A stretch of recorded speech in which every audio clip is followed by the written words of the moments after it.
የካቲት 16 ቀን የእመቤታችን የቅድስት ድንግል ማርያምን ዓመታዊ ክብረ በዓል ኪዳነ ምሕረት እያልን እናከብራለን ብለናል። ታዲያ ይህንን ክብረ በዓል ስለምንድን ነው የምናከብረው ስንል በዚች ዕለት የካቲት 16 ቀን የእመቤታችን የቅድስት ድንግል ማርያምን ክብረ በዓል የምናከብረው መታሰቢያዋን ለሚያደርግ ስሟን ለሚጠራ ለድሆችና ለችግረኞች እስከ ቀዝቃዛ ውሃ ለሚሰጥ የክብር ባለቤት ከሆነ ከተወደደ ልጇ ከጌታችን ከመድኃኒታችን ከኢየሱስ ክርስቶስ ዘንድ የምህረት ቃል ኪዳንን የተቀበለችበት ዕለት ስለሆነ በዓሉን ኪዳነ ምሕረት እያልን በታላቅ ድምቀት እናከብራለን ማለት ነው።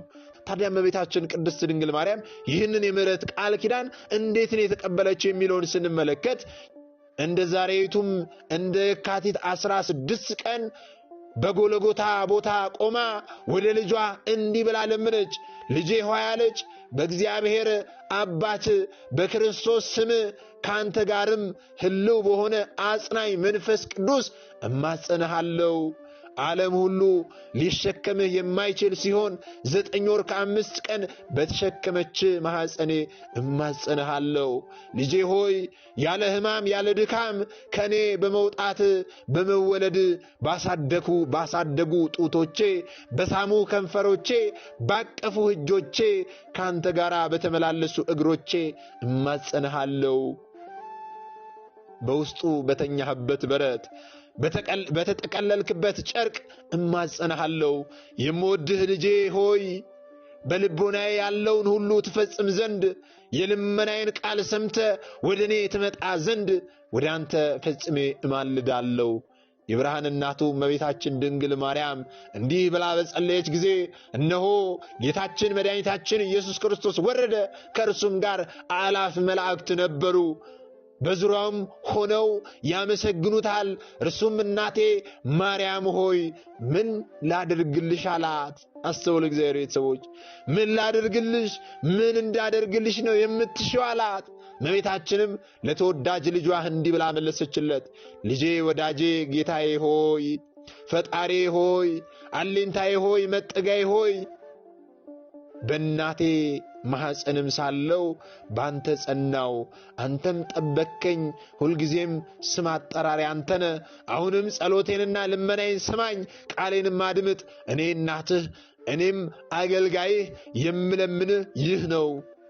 መታሰቢያዬን ለሚያደርጉ አለች፣ በስሜ አብያተ ክርስቲያናት ለሚሰሩ አለች፣ የተራቆተውን ለሚያለብሱ አለች፣ የተራባውን ለሚያጠግቡ አለች፣ የተጠማውንም ለሚያጠጡ፣ የታመመውንም ለሚጎበኙ፣ ያዘነውን ለሚያረጋጉ፣ የተከዘውንም ደግሞ ደስ ለሚያሰኙ ወይም ደግሞ ምስጋናዬን ለሚጽፉ ልጆቹንም በስሜ ለሚሰይም በበዓሌም ቀን በማህሌት ለሚያመሰግን አቤቱ ዓይን ያላየውን ጆሮ ያልሰማውን በሰውም ልቦና ያልታሰበውን በጎ ዋጋ ስጣቸው።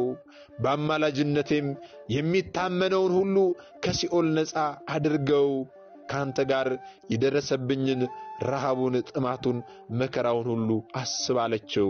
አስተውል እግዚአብሔር ቤተሰቦች፣ እናታችን ንጽሕተ ንጹሐን ቅድስተ ቅዱሳን ቅድስት እናታችን ድንግል ማርያም ስለ ኃጥአን ስለኛ ልጆቿ ሁሉ በፈጣሪዋ ዘንድ ቃል ኪዳንን ለመቀበል ይህንን ጥያቄ ጠየቀች። ጌታችን ኢየሱስ ክርስቶስም እንዳልሽው ይሁንልሽ፣ የሰጠውሽም ቃል ኪዳን እንዳይታበል በራሴ ማልኩልሽ አላት።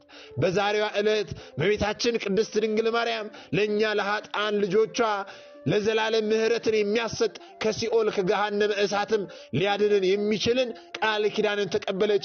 ዛሬ በቃል ኪዳኗ እንድንታቀፍ መታሰቢያን ልናደርግ ያስፈልጋል። በስመ አብያተ ክርስቲያናትን ልንሰራ ያስፈልጋል። የተራቆተውን ልናለብስ ያስፈልጋል። የተራበውን ልናበላ፣ የተጠማውን ልናጠጣ፣ የታመመውን ልንጎበኝ፣ ያዘነውን ልናረጋጋ፣ የተከዘውን ደስ ልናሰኝ፣ እንደዚሁም ደግሞ ምስጋናዋን ልንጽፍ ነው የሚያስፈልገው። አስተውሉ። በማህሌቱ ልናመሰግናት ነው የሚያስፈልገው። ይህንን ስናደርግ ታዲያ ዓይን ያላየውን ጆሮ ያልሰማውን በሰው ልቦና ያልታሰበውን ዋጋ ሁሉ ጌታችን አምላካችን መድኃኒታችን ኢየሱስ ክርስቶስ ይሰጠናል። ዓይን ያላየውን ጆሮ ያልሰማውን በሰው ልቦና ያልታሰበውን በጎ ዋጋ ስጣቸው፣ በአማላጅነቴም የሚታመነውን ሁሉ ከሲኦል ነፃ አድርገው ብላ እመቤታችን ቅድስት ድንግል ማርያም ስሟን ጠርተን መታሰቢያዋን አድርገን በእርሷ ከገሃነመ እሳት ነፃ የምንሆንበትን የምህረት ቃል ኪዳን በዛሬዋ ዕለት ከልጇ ከወዳጇ ከጌታችን ከመድኃኒታችን ከኢየሱስ ክርስቶስ ዘንድ የተቀበለችበት ዕለት ነው።